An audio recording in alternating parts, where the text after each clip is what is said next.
आज दो चर वाले रैखिक समीकरण के बारे में पढ़ेंगे। तो सबसे पहले आते हैं कि दो चर वाले रैखिक समीकरण क्या है। तो आप यहाँ पर लिखे हैं वैसा समीकरण जो ax plus B Y plus C बराबर 0 के रूप का हो उसे दो चर वाले रैखिक समीकरण कहेंगे, जहाँ a तथा b शून्य नहीं होना चाहिए। अब आइए दो चर वाले रैखिक समीकरण का ज्यामितीय निरूपण मान लेते हैं। माना कि दो चर वाले रैखिक समीकरण दो है। पहला समीकरण a1x plus b1y plus c1 बराबर 0 है। दूसरा समीकरण a2x plus b2y plus c2 बराबर 0 है। तो यहाँ पर हम लोग जानते हैं कि जब दो समीकरण है तो उसका दो ग्राफ होगा। एक समीकरण का एक ग्राफ होता है, दो समीकरण का दो ग्राफ होगा।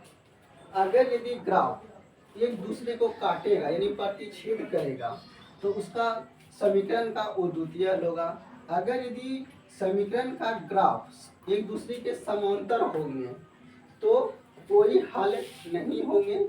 अगर यदि समीकरण का ग्राफ एक दूसरे के समपाती मतलब वो ओवरलैप होता है तो इस स्थिति में समीकरण का अनेक हल होगा।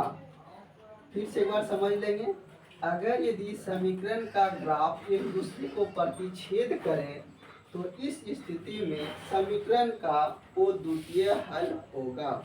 अगर यदि समीकरण का ग्राफ एक दूसरे के समांतर हो तो इस स्थिति में कोई हल नहीं होगा। अगर समीकरण का ग्राफ एक दूसरे के समपाती हो तो इस स्थिति में अनेक हल होगा समीकरण का।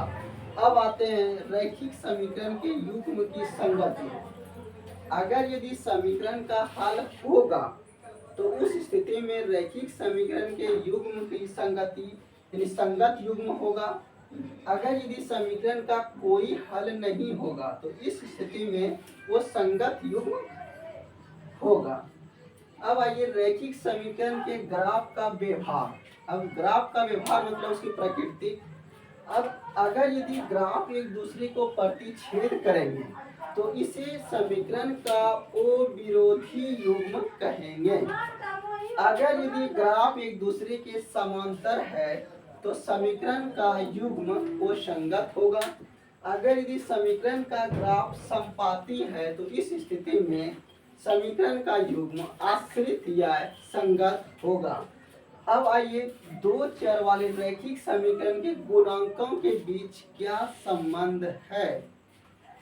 मान लेते हैं कि दो चर वाले रैखिक समीकरण, पहला समीकरण a1x plus b1y plus c1 बराबर 0 है और दूसरा समीकरण a2x plus b2y plus c2 बराबर 0 है।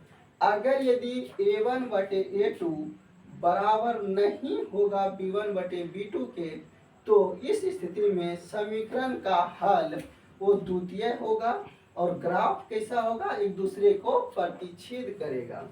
यदि a1 बटे a2 बराबर हो जाए b1 बटे b2 के और बराबर हो जाए c1 बटे c2 के, यानी a1 बटे a2 बराबर हो b1 बटे b2 बराबर हो c1 बटे c2 तो समीकरण का अनेक हल होगा और ग्राफ समपाती होगा यानी वो ओवरलैप होगा, एक दूसरे के ऊपर होंगे।